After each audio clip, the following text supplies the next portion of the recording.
अहिले एआईको कुरा छ होइन, कुनै आफूलाई कन्फ्युजन भयो के कुरा त्यही टाइप गरेर त्यहाँ सोध्यो भने तुरन्तै उसले बताइदिन्छ यो कुरा सत्य हो होइन। अहिले यस्तो यस्तो चाहिँ म पनि हामीले सानो कुरा पनि हामीले नलेज के गर्न सकेन भनेदेखि यसले चाहिँ यो अहिले गाह्रो छ। अब आउने फ्युचरमा त गाह्रो हुन्छ। त्यस कारण यो छ सुरुवात हो।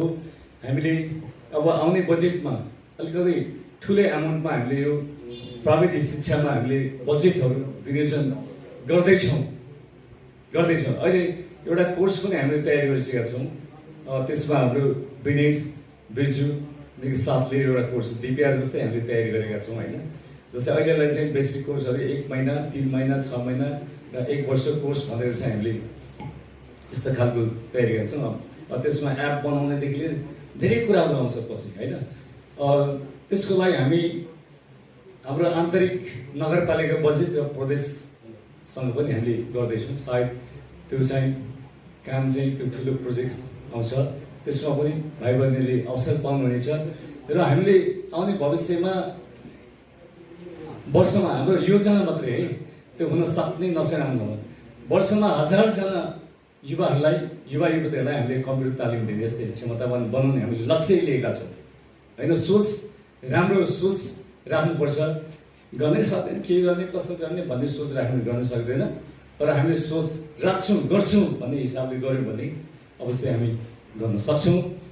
त्यसमा भाइ बहिनी एकदम पोजिटिभली चाहिँ सोचेको हुनुपर्दछ। हामीले भन्छन् नेपाली काहीँ जे बोल्छ त्यही गर्छ भन्ने एउटा भन्छ नि। हाम्रो त अब बच्चा सानैदेखि विद्यार्थी सङ्घ हुँदै नेपाली गायस हुँदै त्यसबाट मलाई जिम्मेवारी दिएको छ होइन। पार्टीले मलाई जिम्मेवारी ल गर भने त्यो जिम्मेवारी पुरा गर्नाले एउटा माध्यम मात्रै बनेर आएको छ होइन। त्यस कारण तपाईँको लागि हामी नगरपालिका साथ छौँ र यो अझ यो आइटीमा राम्रो कार्यक्रम के छ हामी लिएर आउँदैछौँ। यो यसको फाइदा तपाईँले भविष्यमा लिन सक्नुहुन्छ। त्यसै गरी हामीले अब स्कुलहरूमा पनि कम्प्युटर छ। स्कुल यो सामुदायिक स्कुलहरूलाई फोकस गरेर छौँ अहिले हामीले। कम्प्युटर छ, कम्प्युटर टिचर छैन भन्ने खालको आवाज आइसकेपछि हामीले के गर्यौँ, ल ठिक छ स्कुलकै टिचरलाई 2-2जना अहिले चाहिँ 2-2जना टिचरलाई हामीले कम्प्युटर तालिम दिने अलि सिकाऊ भन्ने खालको त्यो अहिले भनेर चाहिँ हामीले स्कुलबाट 2-2जना टिचर लिएर पनि त्यो पनि तालिम हुँदैछ।